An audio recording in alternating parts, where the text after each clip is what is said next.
Hi gang. The video that you're about to see and the follow-up videos for the remaining assignments are really going to be the core of the application after, of course, the database design, which I've talked with you on a number of occasions, indicating that the data repository, the data store, the database is essentially the heart and soul of the application. But with Java Server Pages and Servlets, we're actually going to go into a new area, and this can be accomplished in different mediums. It can be accomplished with different frameworks as well, too. We're going to be studying the Model View Controller framework, as you can see here with the requirements for assignment number 4. And I'm just briefly, you could see these requirements, and I give you a little bit of a background, and what I suggest you do is do an internet search. You'll see that different methods, or different, I should say, different environments like Java Server Pages and Servlets versus ASP.NET versus PHP can all implement the MVC architecture or the MVC framework in different modes.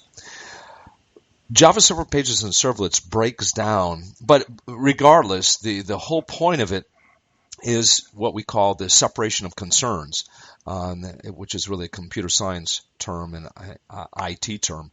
And that is really breaking down the various aspects of the design, data modeling, business logic into different layers. Java Server Pages and Servlets does it in somewhat of a unique fashion, in that it separates the Java Server Pages and HTML files from the servlets and from the actual data layer. This first assignment that you're going to go into the MVC framework is going to set the standard for the remaining assignments that we have in this course. I think you'll find it interesting.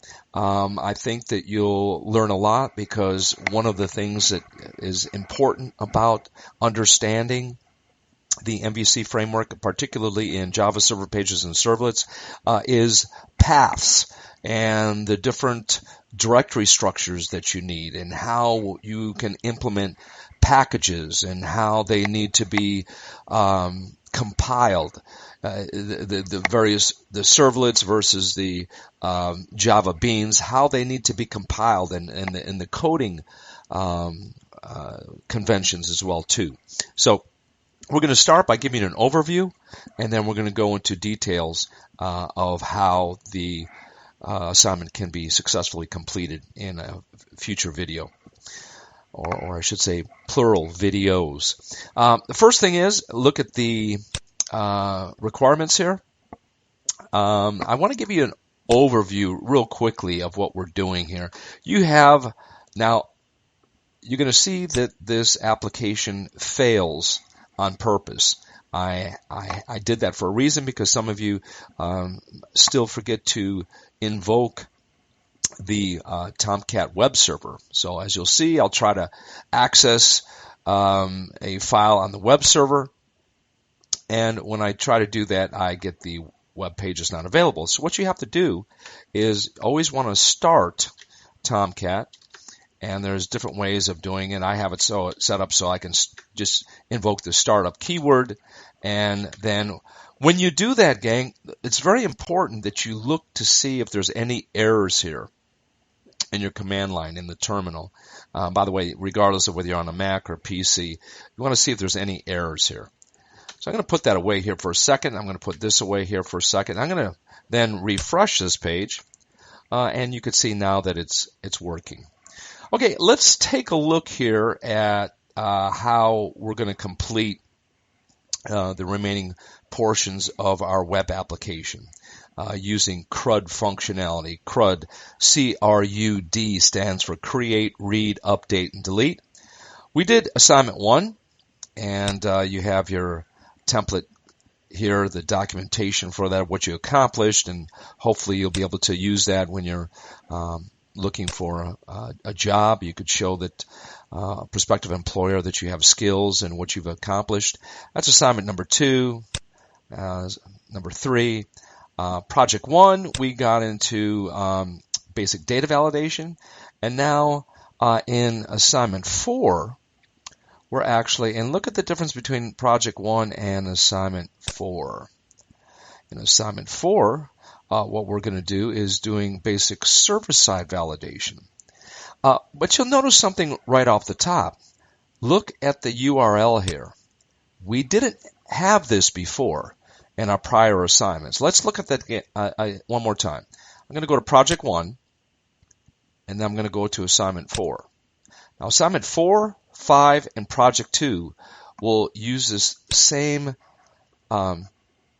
convention of using a get method, actually, for some of our, or I should say,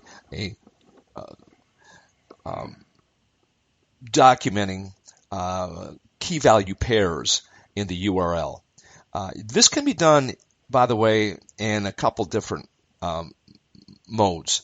So you can actually submit it via a post method, but you can still capture those key value pairs in a particular fashion in Java Server Pages and Servlets. And I'll go into that in more detail in another video. But I just want you to notice what we're doing here. We're using a question mark after the file name, and then a key value pair of the key being here sign underscore num, and then a value of A4. Now what happens when I do A5? You'll see that it just switches to A5. Same thing with P2. Now P2, because I don't have P2 set up yet, you'll see in the business logic in a future video why it went back to the index. And you'll see in the business logic why that occurred. But let's take a look at this again. So we're in the root of 4368. Go to A1. Notice we're hitting the file. A2, A3, P1.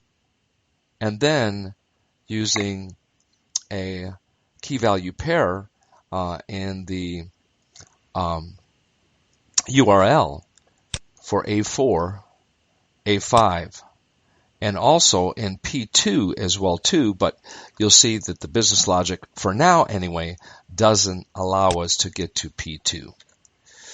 Okay, so in A4, we're right there, and here you have your documentation of what you're supposed to do.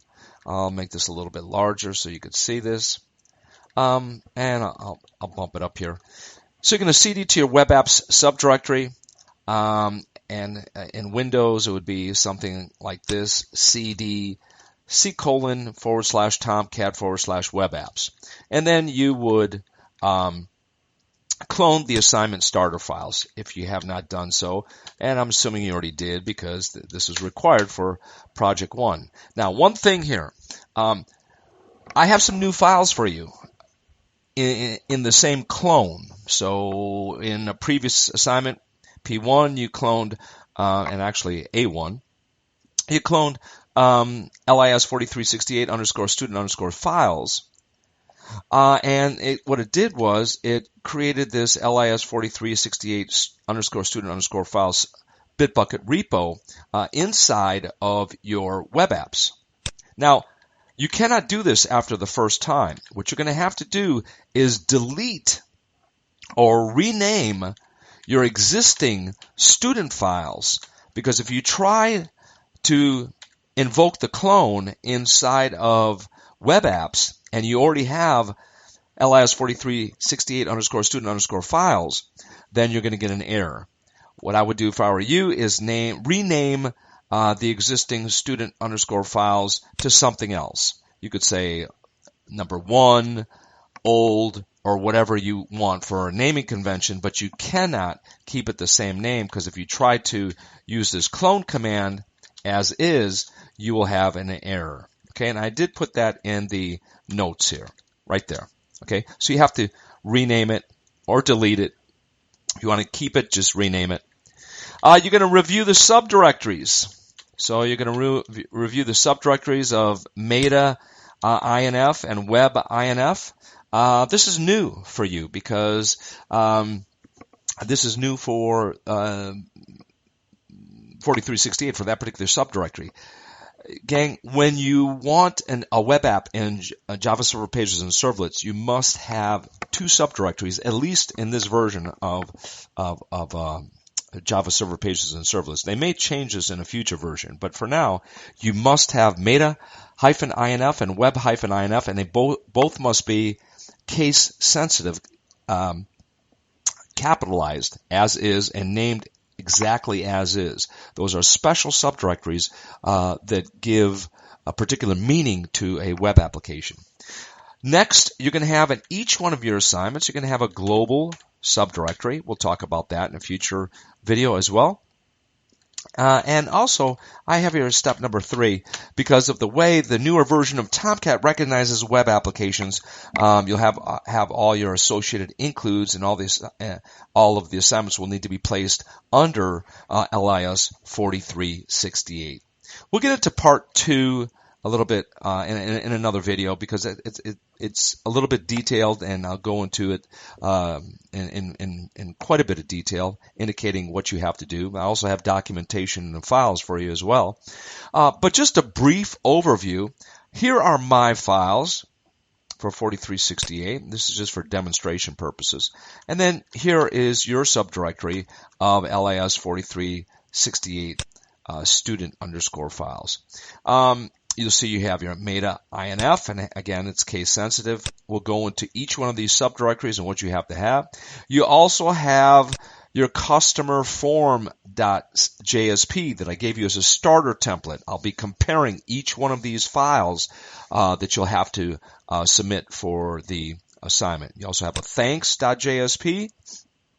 And another thing that you'll have to do, gang, is you'll need to modify your nav.jsp and your nav_global. I'll show that in another video as well too. I just want to give you a brief overview of what you're supposed to do and how the directory structures are supposed to be laid out for you. So here's what you're going to clone, and what you will ultimately have is a 4368 directory. The student will just be now for backup purposes, or if you want to keep the files that you receive from me in a clone, you can do that, and then put all the files that you need into LIS4368, the one that you're going to be using for submitting your assignments.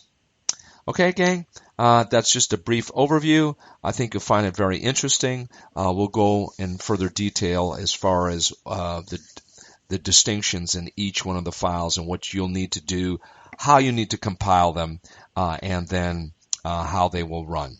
Okay? See you in another video.